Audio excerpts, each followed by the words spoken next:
Hello दोस्तों, कैसे हो आप सब। दोस्तों, पहले मैं आपको हैप्पी इंडिपेंडेंस डे विश करना चाहूँगा। तो चलिए बढ़ते हैं अपनी कहानी की तरफ। मेरा नाम ऋषि रेड्डी है। मैं हैदराबाद का रहने वाला हूँ। आज मैं हैदराबाद के एक कॉलेज में पढ़ता हूँ। थैंक्स ग्लू इवनिंग्स को, जो आपने मेरी स्टोरी को सबके साथ शेयर किया। बात 15 अगस्त 2015 की है। हम लोग तब हैदराबाद से दूर विकाराबाद में रहते थे। हुआ यूँ कि उस दिन मेरे स्कूल में इंडिपेंडेंस डे का बड़ा प्रोग्राम था।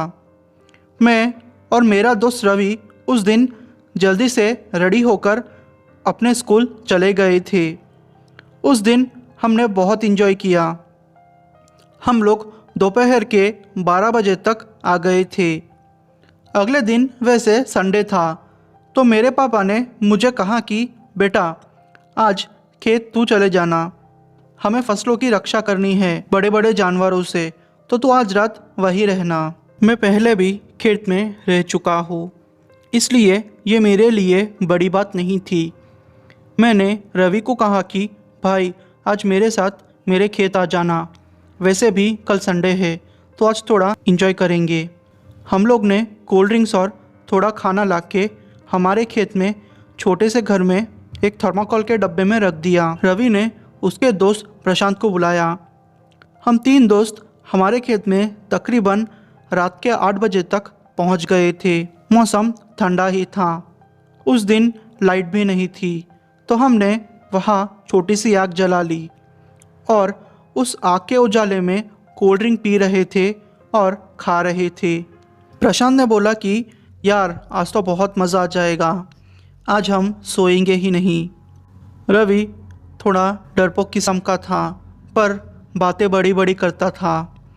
उसने बोला कि मैंने सुना है कि आजकल खेतों में कोई औरत की आत्मा घूम रही है।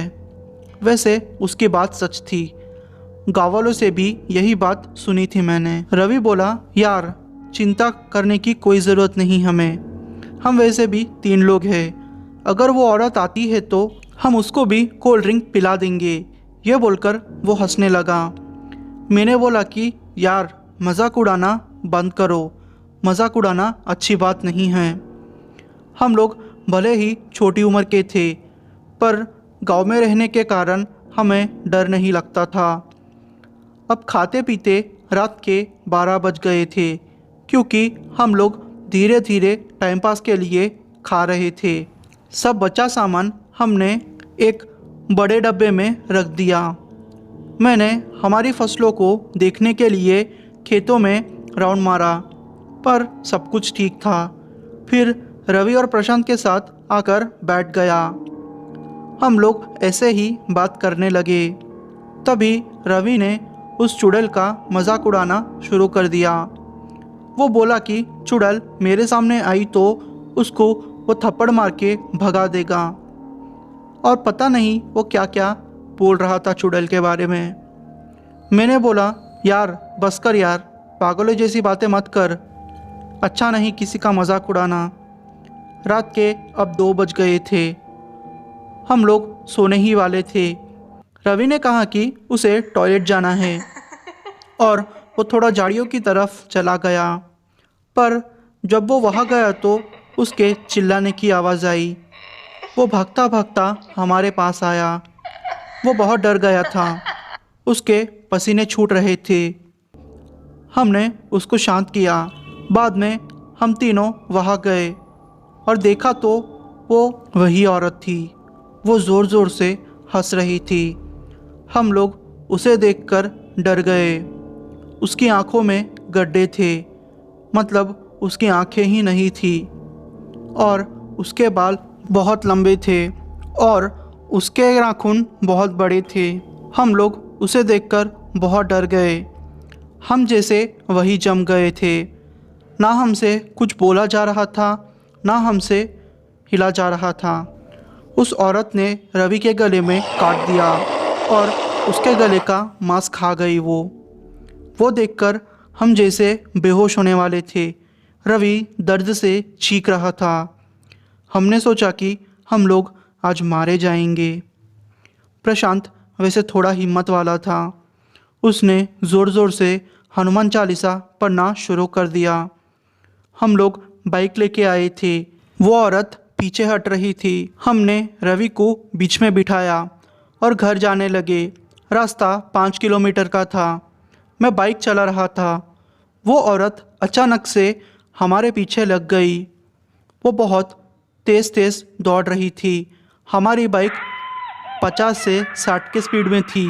वो औरत हमारे पास आ रही थी और हंस रही थी। मेरे बाइक का बैलेंस बिगड़ते बिगड़ते रह गया। प्रशांत बोला कि कहाँ भी मत देखना, बस सामने देख और बाइक चला। जैसे ही खेत ख़त्म हुआ वही रुक गई और ज़ोर से बोली, अगली बार यहाँ आए तो मर जाओगे, मार डालूंगी तुम लोगों को।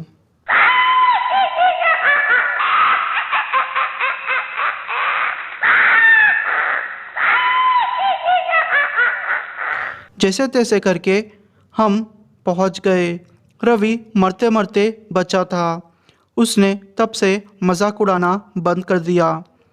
दोस्तों, मैं आपको एक ही बात बताना चाहता हूँ, जो भी माने या ना माने, किसी की बातों को ऐसी जगह पे मजाक नहीं उड़ाना चाहिए। क्या पता अपने साथ क्या हो जाए। रवि का झाड़ फूक किया गया, तब जाके वो ठीक हुआ। एक बाबा जी को दिखाने पर पता चला तो बाबा ने कहा कि वो औरत 15 साल पहले वही खेत में मारी गई थी और उसको मारने वाले उसको धोखे से मार दिया था। तब से उसकी आत्मा सबको मार रही है। उसकी आत्मा तब तक सबको सताती रहेगी जब तक कि उसके असली कातिल पकड़े नहीं जाते। वो औरत जब जिंदा थी वो काला जादू करती थी, इसलिए अब वो थोड़ी ज़्यादा ताकतवर हो गई है। उसे रोकना तो मुमकिन नहीं, पर हाँ, मैं आपको एक तावीज़ बना के देता हूँ, रवि को पहनाए रखना। वो आत्मा इसका कुछ भी नहीं बिगाड़ पाएगी। दोस्तों, आपको ये कहानी कैसी लगी? यार, आप मेरी स्टोरीज़ तो देखते हो, पर कमेंट और लाइक किए बिना ही चले जाते हो। आपके कमेंट से मेरी चैनल ग्रो होगी, तो प्लीज़ कमेंट करके बताइए कि मेरी स्टोरी कैसी थी और मेरी चैनल को सब्सक्राइब कर दीजिए, जिससे कि मैं आपके लिए ऐसी स्टोरीज़ ला सकूं। अगर आप मुझको अपनी आप बीती या फिर किसी और की आप बीती भेजना चाहते हो तो मुझे इंस्टाग्राम द्वारा कांटेक्ट करके आप मुझे भेज सकते हो। थैंक यू दोस्तों।